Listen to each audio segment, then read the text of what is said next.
السلام عليكم ورحمة الله وبركاته. ازيكم حبايبي؟ عاملين ايه؟ يا رب يكون كلكم بألف خير. مدام هناء مفاجآتها كل مفاجأة أحلى من التانية. مفاجأة مدام هناء وأبو زياد. أبو زياد نزل على المنتدى صورة حلوة جدا جدا جدا، يعني صورة متصورة رائعة لأبو زياد ومدام هناء وهم ماسكين الورد. طبعا انتوا عارفين في ناس دخلت وكتبت في التعليقات كلام يعني ملوش لازمة. ايه ده؟ ازاي تصوري؟ انت نسيتي ان انت لسه متجوزة؟ وفي ناس كتبت تعليقات كويسة ان ايه يا جماعة، ربنا يتمم لهم على خير. بس هي مدام هناء يعني ما اتجوزتش يا جماعه ولا اتخطبت عشان تقولوا ربنا يتمم لهم على خير. وناس داخله تقول لا يا جماعه، دي الفيديوهات اللي مدام هناء هتعملها مع ابو زياد. فعلا فعلا دي فيديوهات مدام هناء هتعملها مع ابو زياد. ومدام هناء وهي في فرنسا قالت كده، قالت انا هنزل اعمل فيديوهات مع قناتين. عملت هي دلوقتي مع عائلتنا المجنونة سارة والأستاذ محمد، ودلوقتي هتعمل مع فيديوهات مع أبو زياد. ربنا يبارك لك ويحفظك يا رب يا مدام هناء، وانت يا ابو زياد ان شاء الله ان شاء الله ربنا يكرمك وولادك يرجعوا لك عن قريب بإذن الله. الصورة بتاعت مدام هناء وأبو زياد هتعمل قلق كبير جدا على اليوتيوب. القنوات اللي ما بتحبش مدام هناء هتشتغل، مش هتشتغل النهارده وبس، لا ده قدامها كذا يوم هتنزل على مدام هناء بسبب الصورة دي. طبعا هيقولوا كلام كتير، وطبعا كلام وحش كتير جدا على مدام هناء. فحول ولا قوة الا بالله. الست هتعمل فيديوهات مع الراجل، الست هتعمل فيديوهات مع الراجل عادي جدا، مفيش اي حاجه. الست مش ملهوفه زي ما انتوا عمالين تقول عايزه تتجوز اي حد، عايزه تتجوز اي حد. هو انتوا شفتوا الست جابت المأذون وهتكتب الكتاب؟ ما تصلوا على النبي يا جماعه، صلوا على النبي كده. دي مجرد فيديوهات هتعملها مع ابو زياد. هتاخد الست كان اسبوع ولا 2 ولا 3، هتتكل على الله هتسافر فرنسا. وبنفرض يا جماعه، بنفرض هتتجوز ابو زياد، لا عيب ولا حرام، لا عيب ولا حرام. ايه فيها؟ لا ابو زياد عنده ست ولا متجوز، ولا مدام هناء هتخطف واحد من مراته ولا اي حاجه. الراجل مراته متوفيه ومدام هناء متطلقه، ومن حقها انها تتجوز. ومدام هناء اصلا مش هتتجوز ولا هترتبط الا لما يتم طلاقها. وهي قالت المحامية قالت لها هتتطلق ان شاء الله بعد العيد. يبقى لا حرام ولا اي حاجة. حتى لو يعني هتتجوز ابو زياد، ايه المشكلة يعني؟ ايه هتموتوا ليه؟ هتموتوا ليه لو هي هتتجوز ابو زياد؟ مع ان الست قالت انا مش عايزة اتجوز واحد وما يكونش عايش معاها في فرنسا. يعني هي عايزة تتجوز واحد قاعد هناك في فرنسا ويكون معاه الجنسية الفرنسية. الست كلامها كان واضح، عايزة تتجوز واحد هناك من هناك مسلم ويكون معاه الجنسية الفرنسية ويكون عايش في فرنسا، عشان هي مش عايزة تتبهدل ودنها راحة جاية راحة جاية. فمش معنى ان هي ظهرت في صورة مع ابو زياد يبقى خلاص كده هيجيبوا المأذون. يا جماعة ارحموا الست شوية، ده انتوا مش راحمينها، انتوا مش راحمين الست. اخواتها سايبينها، اخواتها ما بيجولهاش، اخواتها في القاهرة وما رحلهاش. اخواتها طب اخواتها راحوا لها، سماح ومنى راحوا لها وصوروا معاها، ومنى نزلت الفيديو على قناتها. طبعا انتوا عارفين انت هتقولوا ايه، اشمعنى دول اللي راحوا لها؟ دول رايحين عشان يستفيدوا منها، رايحين عشان يعملوا فيديوهات معاها. لكن اخواتها اللي مش معاهم معلهمش قنوات، محدش فيهم بيسأل فيها ولا بيعبرها. المفروض كانوا جولها او هي كانت راحت لهم، كانت قعدت عندهم. ازاي تقعد في شقة لوحدها؟ ايه يا جماعة، هي مدام هناء دي عيلة صغيرة؟ ازاي تقعد في شقة وحدها؟ طب ما مدام هناء عايشة في فرنسا وحدها، على الأقل هنا عايشة في بلدها، هنا عايشة في بلدها في مصر، اي نعم فرنسا تعتبر بلدها برضك، بس دي بلدها الاولانية الاصلية، عايشة في فرنسا لوحدها.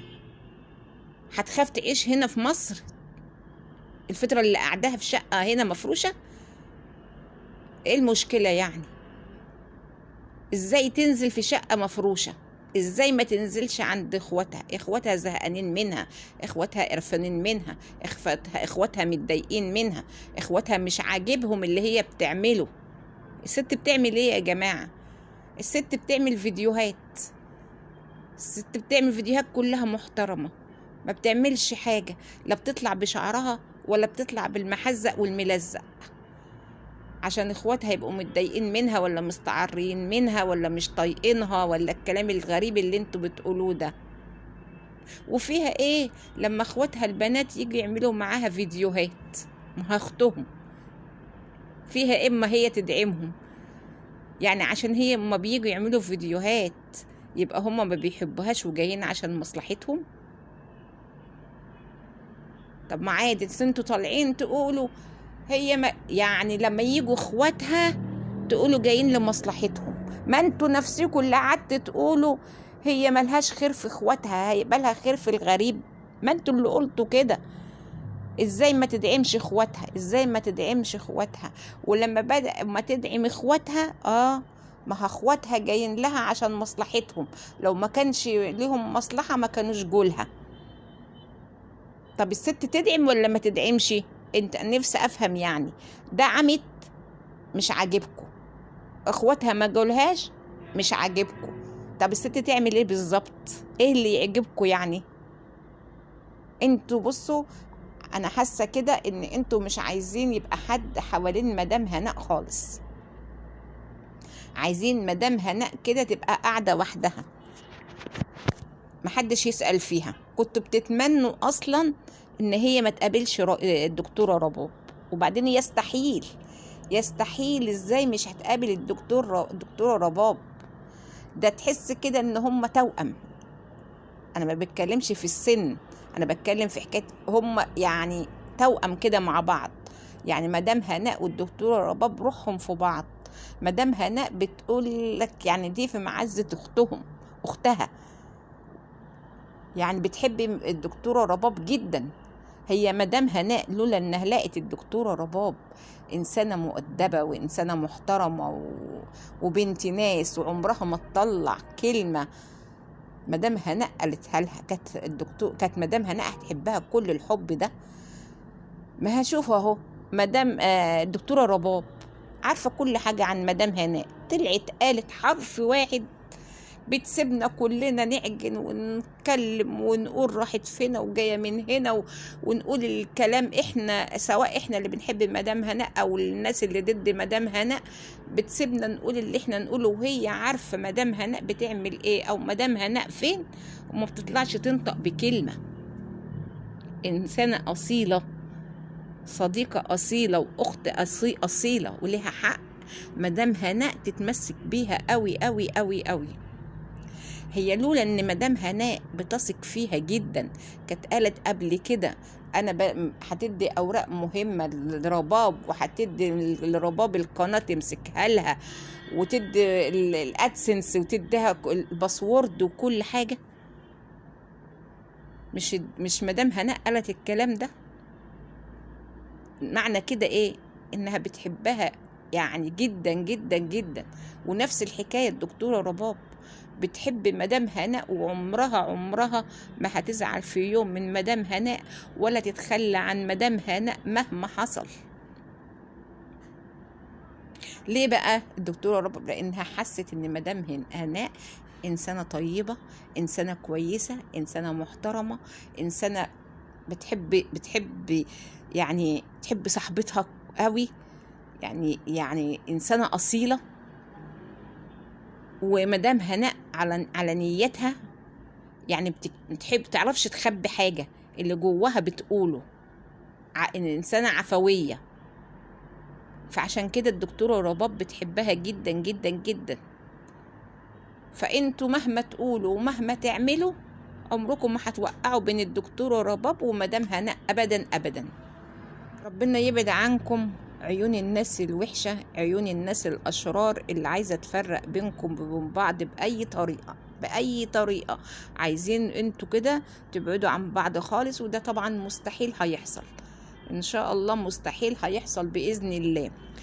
مدام هناء ان شاء الله نشوف في كده فيديوهاتك الجديدة مع ابو زياد، وان شاء الله هتطلع فيديوهات حلوة جدا جدا جدا. واللي متضايق يتضايق، واللي زهقان يزهقان، واللي مش عاجبه ما يعجبهوش. مادام انت ما بتعمليش حاجة وما بتأذيش حد، سيري على بركة الله يا مدام هناء. يلا بقى يا بنات عشان ما اطولش عليكم الفيديو، اللي ما اشتركش في القناة يشترك ويفعل الجرس عشان يوصل له كل جديد من عندنا. مع ألف سلامة.